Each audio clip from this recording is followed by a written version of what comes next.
नमस्कार, मैं गौरव जोशी श्रीमती मोहरी देवी तापड़िया गर्ल्स कॉलेज जसवंतगढ़ के इस यूट्यूब चैनल पर आपका हार्दिक स्वागत करता हूं। आज से हम बीकॉम सेकेंड ईयर के विद्यार्थियों के लिए अकाउंटेंसी का पेपर सेकंड कॉर्पोरेट अकाउंटिंग निगम लेखांकन शुरू करने जा रहे हैं। इस बुक में सबसे पहले हम पढ़ेंगे ख्याति का मूल्यांकन। चैप्टर का नाम है ख्याति का मूल्यांकन, वैल्यूएशन ऑफ गुडविल। ख्याति व्यापार की प्रतिष्ठा, व्यापार का नाम है। व्यापार की प्रतिष्ठा ही ख्याति कहलाती है और व्यापारी को ख्याति कमाने के लिए, प्रतिष्ठा बनाने के लिए कड़ी मेहनत करनी पड़ती है, कई कठिनाइयों का सामना करना पड़ता है। व्यापार में जो बाजार में जो प्रतिस्पर्धा है उसका सामना करना पड़ता है, बाजार के उतार चढ़ावों का सामना करना पड़ता है और सारी परेशानियों के बावजूद अगर व्यवसायी अपनी वस्तु की अच्छी किस्म, अपनी सेवाओं की अच्छी गुणवत्ता बनाए रखता है और उचित किस्म पर ईमानदारी के साथ, लगन के साथ अगर काम करता है और सही समय पर जो है ग्राहकों को वस्तुएं प्रदान करता है, सेवाएं प्रदान करता है, तो जो है व्यापार अपनी प्रतिष्ठा स्थापित करने में सफल होता है। तो कई वर्षों की मेहनत के बाद में जो है व्यापारी द्वारा अपनी ख्याति बाजार में स्थापित की जाती है।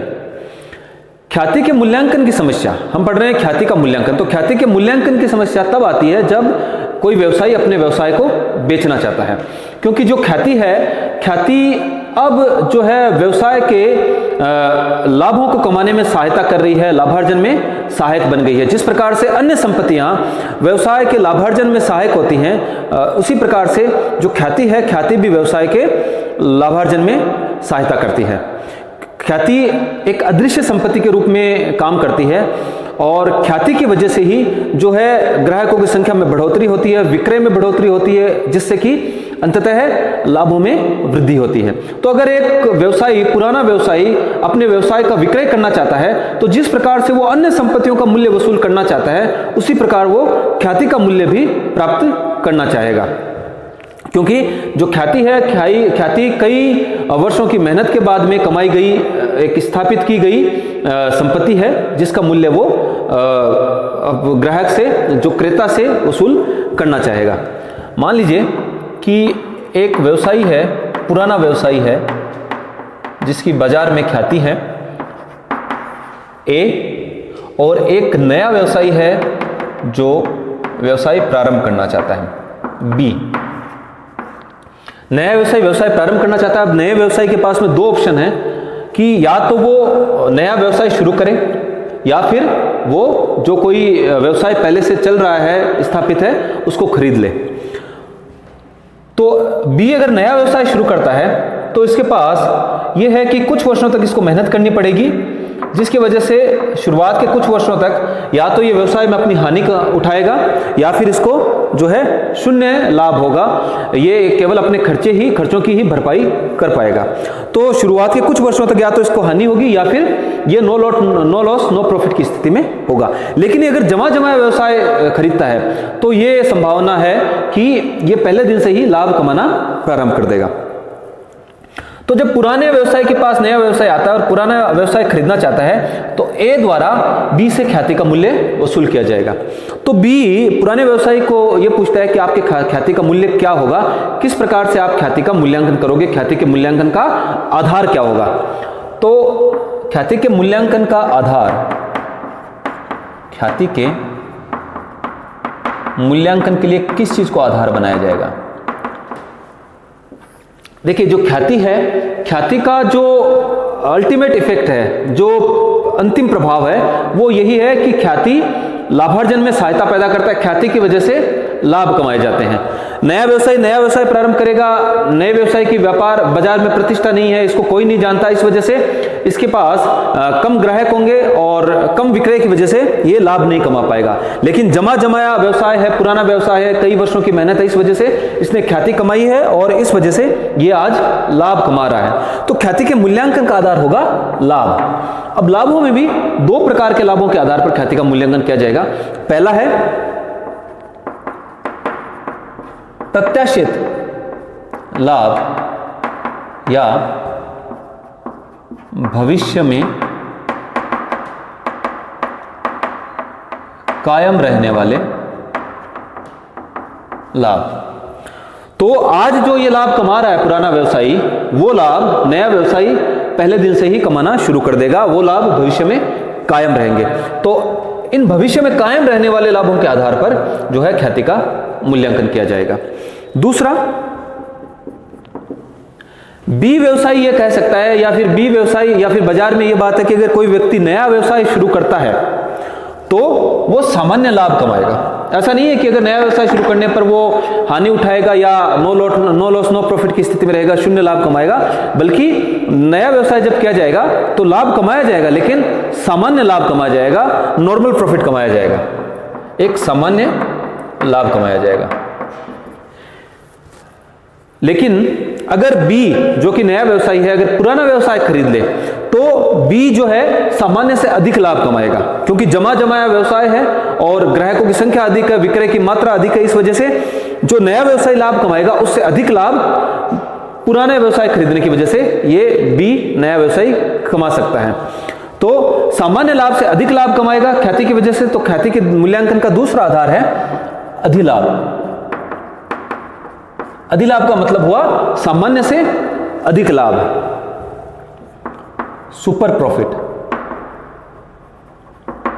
तो लाभों के आधार पर ख्याति का मूल्यांकन किया जाता है। ख्याति के मूल्यांकन का आधार लाभ होते हैं, और लाभों में भी दो प्रकार के लाभ हैं। एक तो प्रत्याशित लाभ, जो लाभ भविष्य में कमाए जाएंगे नए व्यवसाय के द्वारा, अगर व्यवसाय पुराना व्यवसाय खरीदा जाता है तो, और दूसरे हैं अधिलाभ, जो नया व्यवसायी पुराना व्यवसाय खरीदने की वजह से पुराने व्यवसाय की ख्याति के कारण सामान्य से अधिक लाभ कमाएगा।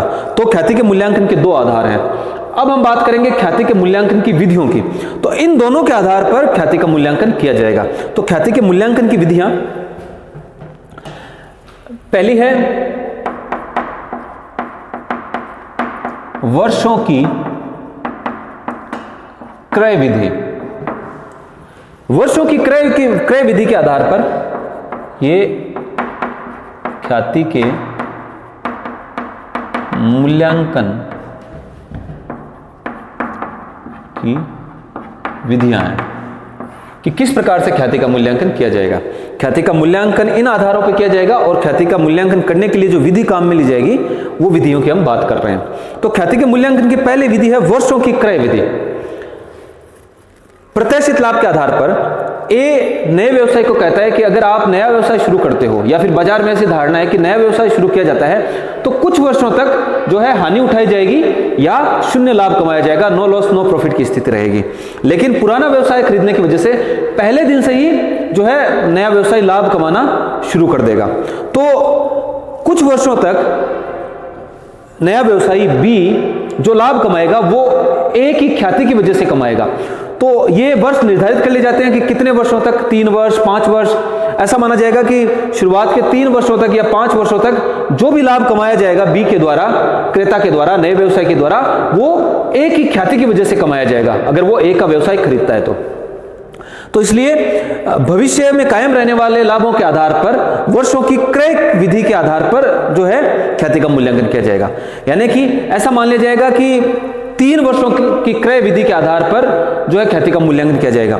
तो जो पहले भविष्य में कायम रहने वाले लाभ ज्ञात कर लिए जाएंगे 1 वर्ष के लिए, और फिर जितने वर्षों की क्रय विधि, जितने वर्षों के क्रय का आधार निश्चित हुआ है उतने वर्षों से भविष्य में कायम रहने वाले लाभों को गुणा कर दिया जाएगा।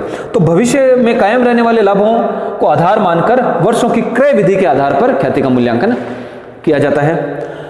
अगर भविष्य में कायम रहने वाले लाभों को आधार नहीं माना जाए, बल्कि इसकी जगह अधिलाभों को आधार माना जाए कि जो नया व्यवसायी है वो सामान्य से अधिक लाभ कमाएगा ए की ख्याति की वजह से। सामान्य लाभ तो वो नया व्यवसाय शुरू करता है तब भी कमा सकता है, लेकिन अगर ए का पुराना व्यवसाय खरीदता है तो वो सामान्य से अधिक लाभ कमाएगा, और जो अधिक लाभ कमाएगा, जो अधिलाभ कमाएगा, वो कमाएगा ए की ख्याति की वजह से। तो अधिलाभों के आधार पर भी जो है वर्षों की क्रय विधि से ख्याति का मूल्यांकन किया जा सकता है। तो दोनों आधार अपनाए जा सकते हैं। वर्षों की क्रय विधि से जब ख्याति का मूल्यांकन किया जाता है तो दोनों प्रकार के लाभों को आधार मानकर हम मूल्यांकन कर सकते हैं। ख्याति के मूल्यांकन की दूसरी विधि है पूंजीकरण विधि। तो जो नॉर्मल रेट ऑफ रिटर्न है, जो सामान्य प्रत्याय की दर है, उसके आधार पर लाभों का पूंजीकरण कर लिया जाता है। तो प्रत्याशित लाभों का पूंजीकरण कर लिया जाता है और अधिलाभों का पूंजीकरण कर लिया जाता है। तो दोनों ही आधारों के आधार पर पूंजीकरण विधि से ख्याति का मूल्यांकन किया जा सकता है। तीसरा है वार्षिक वृत्ति विधि, एन्युटी मेथड। यह purchase of shares method, capitalisation method और एन्युटी मेथड, वार्षिक वृत्ति विधि। इसमें भविष्य में जो लाभ कमाए जाएंगे उनका वर्तमान मूल्य ज्ञात कर लिया जाता है।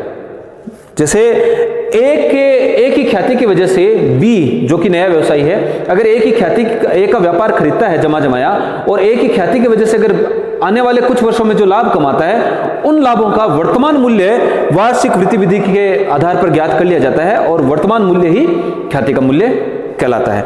और यह जो विधि है, यह विधि सबसे उपयुक्त विधि मानी जाती है, वार्षिक वृत्ति विधि। तो भविष्य में कायम रहने वाले लाभों के आधार पर या अधिलाभों के आधार पर वार्षिक वृत्ति विधि से ख्याति का मूल्यांकन किया जा सकता है।